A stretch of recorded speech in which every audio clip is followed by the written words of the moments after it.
محترم ناظرین و سامعین، السلام علیکم ورحمۃ اللہ وبرکاتہ۔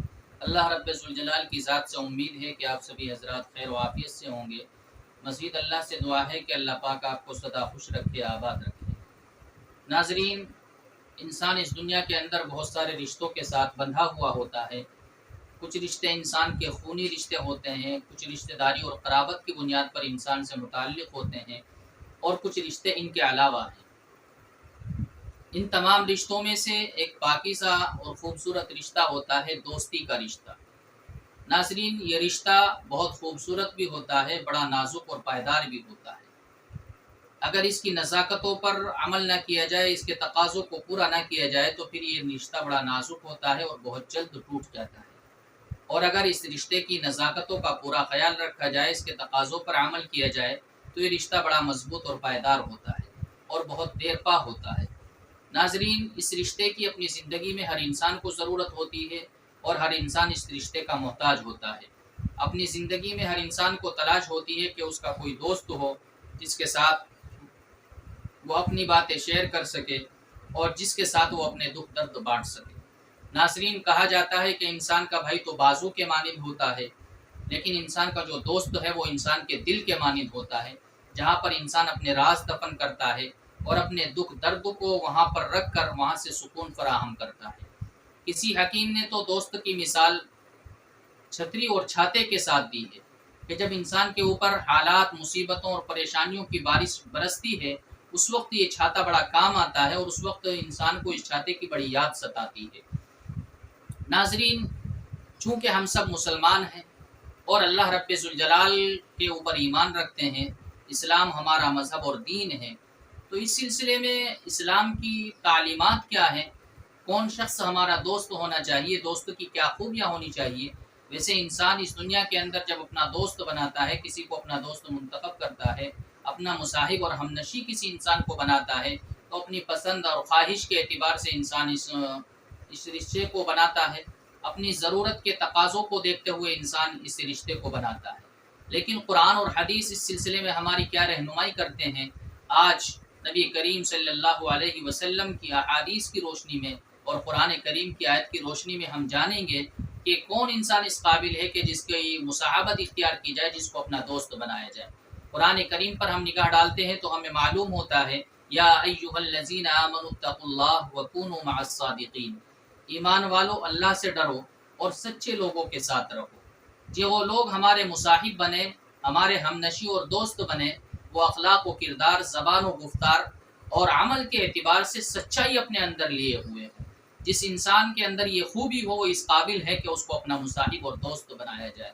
اسی طریقے سے رسالت مآب صلی اللہ علیہ وسلم نے حدیث مبارکہ کے اندر ارشاد فرمایا، جب آپ سے معلوم کیا گیا یا رسول اللہ ہم کن لوگوں کی صحبت اختیار کریں، کن لوگوں کی مجلس میں ہم بیٹھے، کسے اپنا مصاحب بنائے، دوست بنائے، اللہ کے نبی صلی اللہ علیہ وسلم نے ارشاد فرمایا کہ جس انسان کے چہرے کی زیارت کرنے سے، چہرے کو دیکھنے سے تمہارے دل میں اللہ کی یاد پیدا ہو، ایسا انسان اس قابل ہے کہ اس کو اپنا مصاحب بنایا جائے۔ اور یہ جبھی ہو سکتا ہے کہ ہمارا بننے والا مصاحب اور دوست اس قابل ہو کہ اس کے جسم کے اوپر اللہ کے احکام نافذ ہوں۔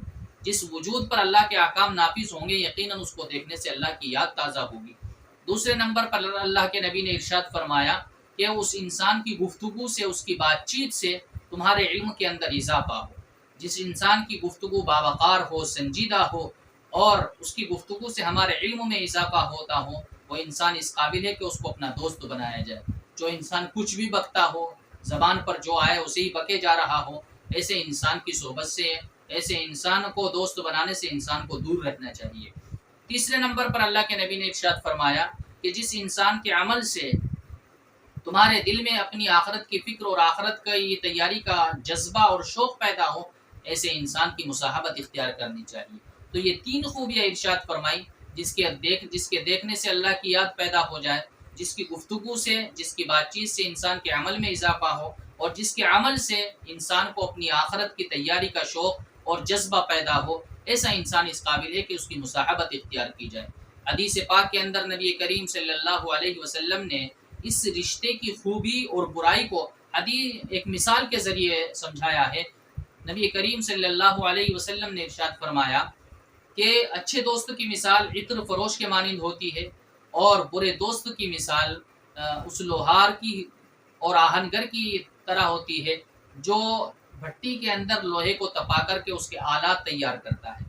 ناظرین، عطر فروش جو ہوتا ہے اس کی دوستی سے ہمیں دو فائدے ہوتے ہیں، یا تو ہم اس سے خوشبو خریدتے ہیں جو ایک عمدہ اور اچھی چیز ہے، اور اگر ہم خوشبو نہ بھی خریدیں تو اس کے پاس بیٹھنے سے، جب تک ہم اس کے پاس بیٹھے رہتے ہیں تو ہمیں اس کے پاس بیٹھنے سے مفت میں یہ خوشبو حاصل ہوتی رہتی ہے، جس سے ہماری روح معطر ہوتی رہتی ہے۔ اور لوہار کی صحبت اختیار کرنے سے، جب لوہار اپنی بھٹی کو سلگاتا ہے اور اسے ہوا دیتا ہے تو ناظرین اس کی بھٹی سے کوئی نہ کوئی چنگاری پتنگا ہمارے کپڑوں پر آ کر کے گرتا ہے، جو ہمارے کپڑوں کو جلا کر کے خاکستر کر دیتا ہے، یا ہمارے جسم پر گر جاتا ہے جس سے جسم کو تکلیف پہنچتی ہے۔ اور اگر یہ بھی نہ ہو تو کم سے کم اس کی بھٹی سے جو دھواں اور جو ایک بو اٹھتی ہے اس سے ہمیں مسلسل تکلیف اور اذیت پہنچتی رہتی ہے۔ یہ مثال ہے اچھے دوست کی اور برے دوست کی۔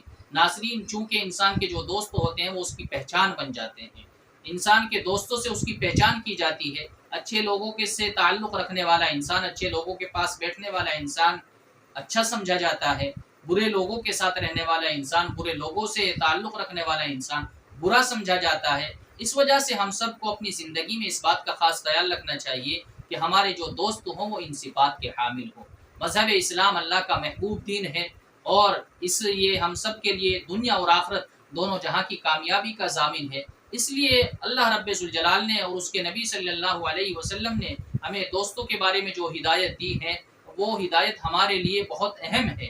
ان ہدایات کی بنیاد پر اگر ہم اپنے دوست کا انتخاب کرتے ہیں تو ناظرین، نہ صرف ہمیں ایسے دوست سے دنیاوی فائدہ حاصل ہوتا ہے، ساتھ ساتھ ایسے دوست ہمارے لیے آخرت میں بھی نفع پہنچانے کا ذریعہ بنتے ہیں۔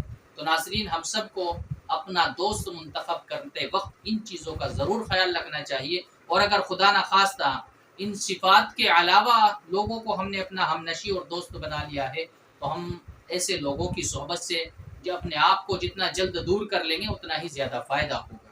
ناظرین، اللہ پاک ہم سب کو ان تمام ہدایات پر عمل کرنے کی توفیق نصیب فرمائے۔ السلام علیکم ورحمۃ اللہ وبرکاتہ۔